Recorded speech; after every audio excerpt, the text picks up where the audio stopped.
Not being ready to play when you're first walking out on the court, whatever it might be. I'd like to close with something that was written by a good friend of mine, and it's called Just for Today. Just for today, I will become challenged when problems come my way. Today I will become a great problem solver. Just for today, I will love the battle. I can create my own state of enjoyment. I will accept the hand that is dealt to me. No complaining. Just for today, I will eat, exercise, and train right. Self-discipline will bring the confidence that I search for. Just for today, I will take charge of how I feel. I am not at the mercy of my emotions. Just for today, I will set aside time to relax and simply let go. Relaxation is an important and essential part of my training.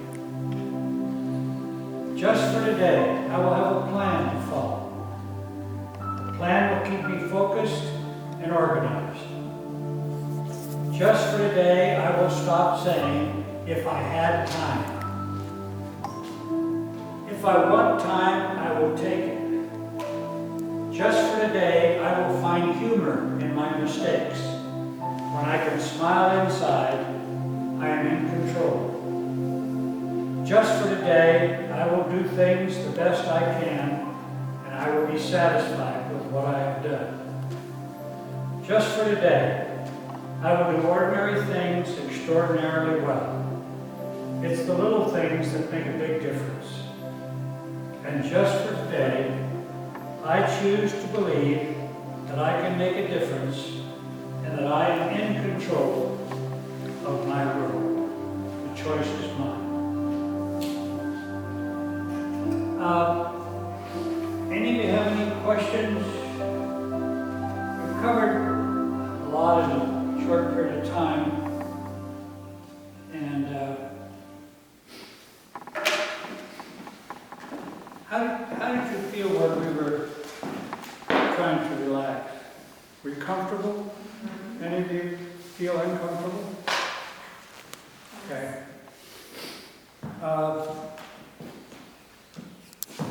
Any of you have any questions? Okay.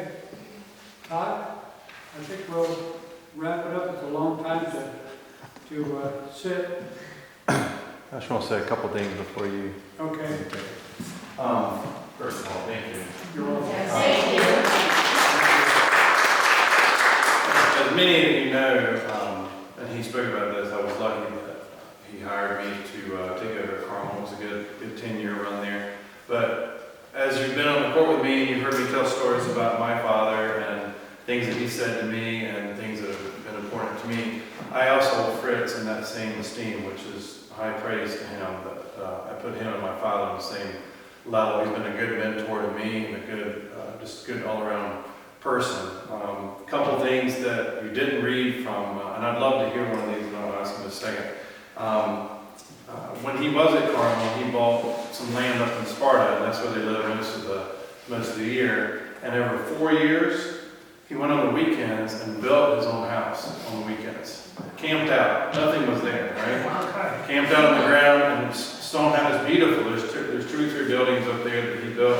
Did everything but the electrical and the plumbing, right? And everything else. A 3-story chimney, built everything. So he's quite an impressive man. I wrote in the email about being in the Olympic trials, and correct me if I'm wrong, you broke your back in the I qualified for the 52 Olympics as a skier. I was a Nordic line, which is jumping and cross country. And National Collegiate Ski Meet was supposed to be at Stowe, Vermont. They didn't have any snow, so they moved it to Reno. And they were a little short on snow there, so instead of on a regular course, they ran it between where the road goes up to Mount Rose. They ran it off in the woods, and I hit a tree going about 70 and broke my back, so I missed that opportunity. But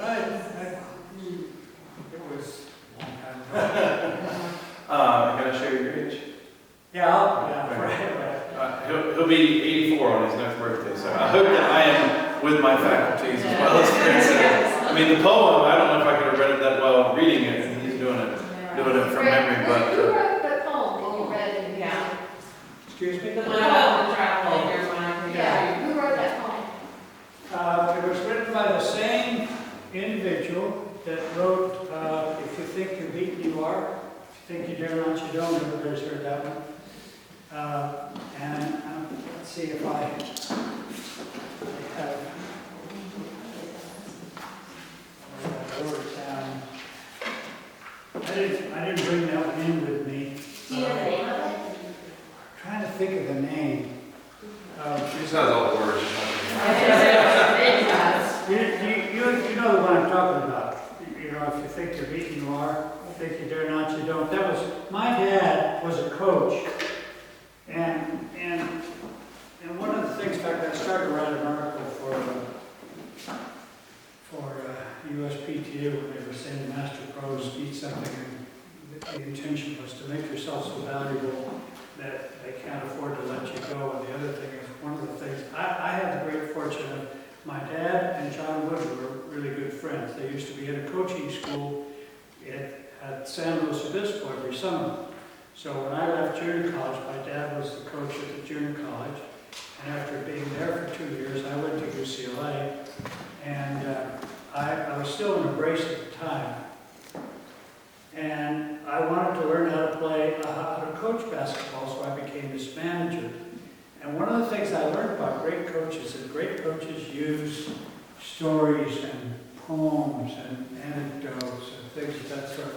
Can you imagine, at 6 years old, my dad gave me that particular one. If you think you're beaten, you are. If you think you dare not, you don't. If you like to win, but you think you can't, you're almost a cinch you won't.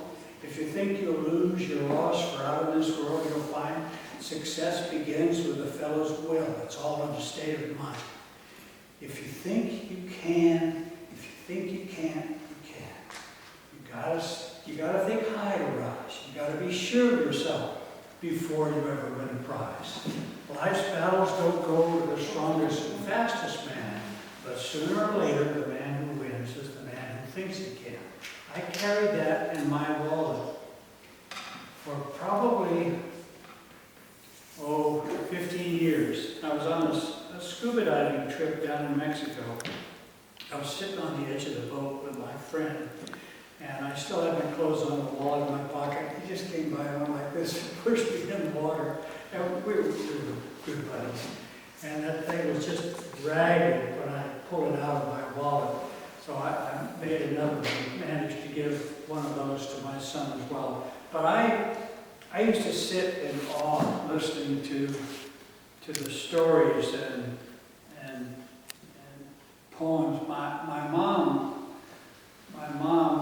was a religious poet, and she published 3 books on religious poetry. She used to sit in the car when my dad went fishing. This is after they retired. And she'd sit in the car and just write poem after poem after poem. And she was something else. One that I remember from her, God never fashions two folks alike. Even perfect twins don't match. He never uses the same old twice. He always starts from scratch. There's a perfect spot for everyone. That's why the world's so vast. So don't try to be like someone else. There's a reason for which you're cast. You might be the one with the gracious gift of putting others at ease. Though you spread your love in a quiet way, most surely you're a master you'll please. Each one has a place in this perfect plan that he alone can see. He made you to play your special part. So be the best you can be. And that's the one. Did your mom write that? Excuse me? Your mother wrote that? Yeah. Wow, that's beautiful. When they retired, Maybe that's where your mental toughness came from. I got it. when they retired, they moved to Arizona, and my mom, they were trying to raise money to build a church. They were living in Sun City West or someplace like that. And they were trying to get enough money, raise money to build a church. And she published a whole book of these religious poems and had it published and sold them to all kinds of people to help raise money for the church. That was